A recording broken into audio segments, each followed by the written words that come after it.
হেমন্তপুর রাজ্যটি ছিল খুবই সুন্দর ও আকারে অনেক বড়। সেই রাজ্যের রাজপ্রাসাদও আকারে অনেক বড় এবং দেখতে খুবই সুন্দর। সেই রাজ্যের রাজার নাম ছিল রাজা হেমন্ত। সে ছিল খুবই শক্তিশালী ও পরাক্রমশালী রাজা। আশপাশের প্রত্যেকটা রাজ্য তাকে ভয় পেত। রাজার আদরের 3টা মেয়ে ছিল। একজনের নাম শিমুল, অন্যজন বকুল ও ছোট মেয়ের নাম পারুল। শোনো মন্ত্রী, তুমি তো জানো আমি আমার 3 কন্যাকে কতটা ভালোবাসি। তবে আজকাল আমার জানতে ইচ্ছে করে যে তারা আমাকে কতটা ভালোবাসে। ওহ, এই ব্যাপার। তাহলে তো আপনি রাজকুমারকে জিজ্ঞাসা করলে জানতে পেরে যাবেন তারা আপনাকে কতটা ভালোবাসে। তুমি ঠিক বলেছ। তুমি এক্ষুনি আমার সব কন্যাকে ডাক দাও। আমি তাদের থেকে জিজ্ঞাসা করব যে তারা আমাকে কতটা ভালোবাসে। যথাজ্ঞা মহারাজ, আমি এক্ষুনি দাসীদেরকে বলছি 3 রাজকন্যাকে আপনার কাছে ডেকে আনার জন্য। দাসী, এই দাসী, কোথায় সব? তাড়াতাড়ি এদিকে আয়। জি মন্ত্রী মশাই, বলুন আপনি আমাকে কেন ডাকছেন? তুই এক্ষুনি রাজকুমারীদের কাছে যা এবং তাদের বল মহারাজ তাদেরকে এক্ষুনি ডাকছেন, তাড়াতাড়ি আসতে।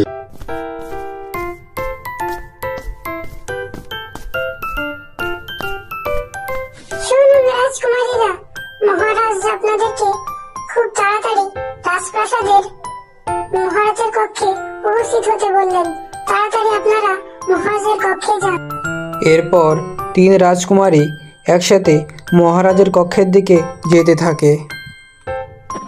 বাবা, দাসী বলল আপনি আমাদেরকে ডেকেছেন সবাইকে একসাথে। হ্যাঁ, তোমরা ঠিকই শুনেছ। আমি দাসীদেরকে তোমাদের ডাকতে বলেছি। আজ আমি তোমাদের সাথে একটা গুরুত্বপূর্ণ বিষয় নিয়ে কথা বলতে চাই। ও আচ্ছা, ঠিক আছে, তো বলুন আপনি আমাদেরকে কি বলতে চান, আমরা সবাই একসাথে শুনি। আমি এটাই জানতে চাই যে তোমরা 3 রাজকন্যার মধ্যে কে আমাকে কতটা ভালোবাসো, কে সবচেয়ে বেশি ভালোবাসো। বাবা, একটা মানুষ মিষ্টিকে যতটা বেশি ভালোবাসে আমি আপনাকে তার থেকেও বেশি ভালোবাসি। বাহ, বড় রাজকুমারী, আমি তোমার প্রশ্নের উত্তর শুনে খুবই খুশি হয়েছি। আসলেই তুমি আমাকে খুবই বেশি ভালোবাসো। এরপর মেজ রাজকুমারী, তুমি বলো আমি তোমার জীবনে কতটা প্রিয়। বাবা, একটি মানুষ মিষ্টি ও গুড়কে যতটা বেশি ভালোবাসে আমি আপনাকে তার থেকেও অনেক অনেক গুণ বেশি ভালোবাসি। বাহ মেজ রাজকুমারী, আমি তোমার প্রশ্নের উত্তরেও অনেক খুশি হয়েছি। তুমিও আমাকে অনেক বেশি ভালোবাসো। ছোট রাজকুমারী, এবার তোমার পালা। তুমি বলো তুমি আমাকে কতটা বেশি ভালোবাসো। বাবা, আমি আপনাকে অনেক বেশি ভালোবাসি। একটি মানুষের জীবনে লবণ যতটা গুরুত্বপূর্ণ আমি আপনাকে তার থেকেও অনেক বেশি ভালোবাসি। এই কথা শুনে সকল রাজকুমারী ও মহারাজা ছোট রাজকন্যাকে বকতে থাকে। বুঝলে রানী, আমি আমার প্রত্যেকটা কন্যাকেই খুব বেশি ভালোবাসি। আজ তাদেরকে জিজ্ঞাসা করলাম তারা আমাকে কেমন ভালোবাসে। বড় ও মেজ দুজনেই বলল আমি আপনাকে খুবই ভালোবাসি, কিন্তু ছোট তো আমাকে বলল সে নাকি আমাকে লবণের মতো ভালোবাসে। এই তোর নামে কি শুনলাম? তুই নাকি তোর বাবাকে বলেছিস তুই তোর বাবাকে লবণের মতো ভালোবাসিস? তুই জানিস না তোর বাবা তোদেরকে কতটা ভালোবাসে? আমাকে বকছো কেন মা? আমি তো ঠিকই বলেছি। একটি মানুষ তার জীবনে লবণকে যতটা বেশি ভালোবাসে আমি বাবাকে তার থেকেও বেশি ভালোবাসি। শোনো মন্ত্রী, ছোট রাজকন্যা আমাকে কষ্ট দিয়েছে, তাই আমি চাই গ্রামের এক রাখালের সাথে তার বিয়ে দিয়ে গ্রাম থেকে তাকে তাড়িয়ে দেব। এর পরপরই প্রহরীরা গ্রাম ঘুরে ঘুরে দেখতে থাকে এবং রাখাল খুঁজতে থাকে। অনেক খোঁজাখুঁজির পর তারা একটা রাখাল খুঁজে পায় এবং তাকে ধরে রাজ্যে নিয়ে আসে। এরপর ছোট রাজকন্যা ও সেই গরিব রাখালের রাজামশাই জোর করে বিয়ে দিয়ে দেয়। তাদেরকে বলে, তোরা এই রাজ্য থেকে বেরিয়ে যা, তোদের যেন এ রাজ্যের আশপাশেও আর না দেখি, দেখলেই তোদের খবর আছে। তাদেরকে তাড়িয়ে দিয়ে রাজামশাই তাদেরকে একটা গরু দিয়েছিল। শোনো রাজকুমারী, আমি আপনাকে বিয়ে করতে চাইনি। মহারাজা জোর করে আপনার সাথে আমার বিয়ে দিয়ে দিয়েছে। এখন আপনি চাইলে আপনার যেখানে ইচ্ছে সেখানে চলে যেতে পারেন, আমি আপনাকে আটকাবো না। না, তুমি এমন বলো না। তোমার সাথে বিয়ে হয়েছে বলে আমি মোটেও কষ্ট পাইনি। হয়তো ভাগ্যে আমার এটাই ছিল। শোনো, বাবা যে গরুটা আমাদেরকে দিয়েছে, তুমি ওটা বাজারে বিক্রি করে দাও। তা দিয়ে যা টাকা হবে, তা দিয়ে তুমি তোমার নতুন একটা ব্যবসা শুরু করো। এরপর সেই রাখাল গরুটা নিয়ে চলে যায় বিক্রি করতে গ্রামের মহাজনের কাছে। মহাজন মশাই, আমি আমার এই গরুটা বিক্রি করতে চাই। গরুটার দাম রাখবো 30 পয়সা। আপনি কি নিবেন?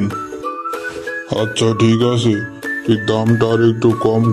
এরপর গরুটা বিক্রি করে রাখাল চলে যায়। সেই টাকা দিয়ে ব্যবসা করে তারা দিন দিন উন্নতি করতে থাকে এবং তাদের টাকা বাড়তে থাকে। কিছু বছরের মধ্যেই তারা অনেক বড়লোক হয়ে যায়। তাদের বাড়ি একটা রাজার মতো রাজপ্রাসাদ হয়েছে। তার এখন টাকার ওপরেই শুয়ে বসে থাকে। শুনছো, আমাদের তো এখন টাকা পয়সা অনেক বেশি হয়েছে। আমি চাই আপনি এখন আমার বাবাকে ডাকেন। আমি আমার বাবাকে বোঝাতে চাই যে সেদিন আমি কোনো ভুল কিছু শোনো শ্যামলাল, তোমাকে একটা কাজ করতে হবে। আমাদের পাশের রাজ্যে যে রাজা, তার কাছে যেতে হবে এবং তাদের বলতে হবে যে আমি তাদের দাওয়াত দিয়েছি, তাই দাওয়াতটা যেন তারা গ্রহণ করে। মহারাজ, আমি পাশের রাজ্য থেকে এসেছি। আমার বাবু বললেন আপনাকে দাওয়াত দিতে। আপনি যেন তার দাওয়াতটা গ্রহণ করেন। আপনি যেন তার বাসায় যান। ঠিক আছে, কেউ আমাকে ভালোবেসে যখন দাওয়াত দিয়েছে, আমি তার দাওয়াত অবশ্যই রক্ষা করব। আগামী রবিবার আমি তোমাদের বাবুর বাসায় যাব। এরপর রবিবার হতেই মহারাজ তার গরু গাড়ি নিয়ে সেই জমিদারের বাড়িতে রওনা হতে শুরু করে। আসুন আসুন মহারাজ, এই তুচ্ছ জমিদারের বাড়িতে আসার জন্য আপনাকে অনেক অনেক ধন্যবাদ। এরপর তারা মহারাজকে ঘরের ভিতরে নিয়ে যায় এবং তাদেরকে সুন্দর সুন্দর খাবার খেতে দেয় ও মহারাজ খেতে থাকে। ছি ছি, এই খাবার খাওয়া যায়? এত বাজে খাবার রান্না, কোনো তরকারিতে লবণ হয়নি। লবণ ছাড়া কি চলা যায়? লবণ ছাড়া কোনো তরকারি ভালো লাগে না।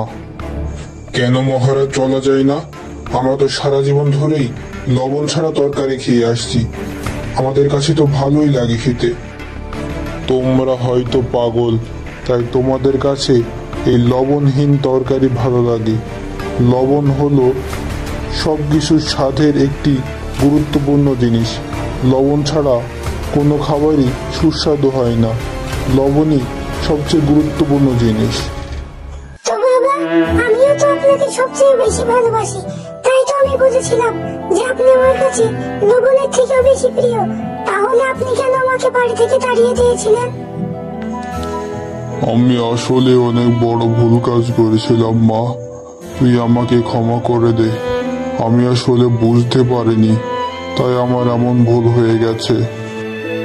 ক্ষমা চেয়ে লজ্জা দিবেন না বাবা, আমি আপনার উপর কখনোই রাগ করিনি। আপনি আপনার ভুল বুঝতে পেরেছেন, এতেই আমি অনেক খুশি হয়েছি। এরপর মহারাজ তাদেরকে রাজ্যে ফিরিয়ে নিয়ে যায় এবং তাদেরকে বলে, এখন থেকে তোমরাই এই রাজ্য চালাবে। তুমি হবে এই রাজ্যের রানী এবং তোমার স্বামী হবে এই রাজ্যের রাজা। তুমি এই রাজ্য চালানোর একমাত্র মালিক।